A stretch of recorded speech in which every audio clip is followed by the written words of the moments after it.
My ex-wife's family tried to manipulate the court into taking my son away because he's autistic, so we fled and started over. But now my ex, who openly hated our son, is back, trying to take him from me too. I think her family is forcing her. My son was 5 years old when he told me for the first time that he wishes he was normal, but he didn't say that because he was feeling off that day. Rather because my brother-in-law Jared told him normal boys didn't cry at fireworks. That moment broke me. Because despite my son being high-functioning autistic and cognitively brilliant, he already knew that he was not good enough for the people around us. My wife left when he was 4 and blamed him. She told him he was defective. And after she left, her family started hovering over us, like a pack of seagulls circling a French fry. First came the unsolicited advice, then the visits. Then Jared, the ex-brother-in-law who once left my son alone at a gas station, by accident, started showing up more. "You've got to toughen him up," Jared said. "He needs to learn to stop whining over stupid things like sound."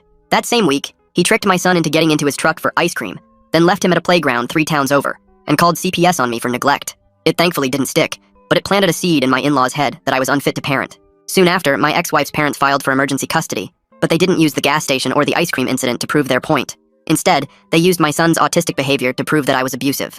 As an example, they cited that him screaming during a thunderstorm was proof I was abusing him. They also cited that him biting a classmate when his sensory overload hit was proof I was teaching him it's okay to be violent. It didn't matter to them that my son loved me, that he couldn't stop jumping up and down and hugging me every time I came home from work. All that mattered to them was taking him from me. And so, they gathered screenshots, twisted the narratives, and hired a sleazy lawyer who looked like he took pride in getting predators off the hook. All I had was my son and the truth. When trial day came, I knew the courtroom would overwhelm him. So I did what I always did. I prepared him. We read court transcripts, watched old proceedings, practiced with stuffed animals. I explained what custody meant. I showed him how to breathe when it got too loud. And I made sure he knew that I loved him more than anything in this world.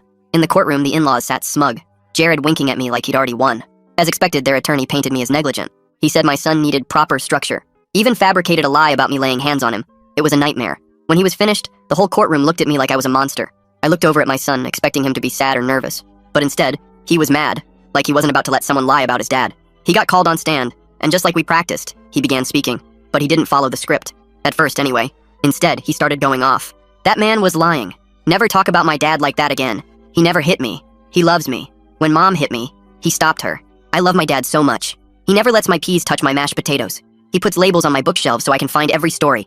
He doesn't lie. Ever. The room stilled. "I know Article 3 of the Family Code," my son added. "It says the court wants what is best for me, and what is best for me is staying with my dad." My in-law's lawyer tried to immediately object, but the judge held up a hand. "Let him finish." "Dad doesn't make me feel different like they do," my son said, pointing at Jared. "He makes me feel normal, like I'm actually cool. I love him." I wiped my face. I hadn't cried since my wife left, but that day, I couldn't stop bawling looking at my son. The judge ruled in our favor, full custody to me. No visitation rights were granted to the in-laws. Jared stood up, red-faced.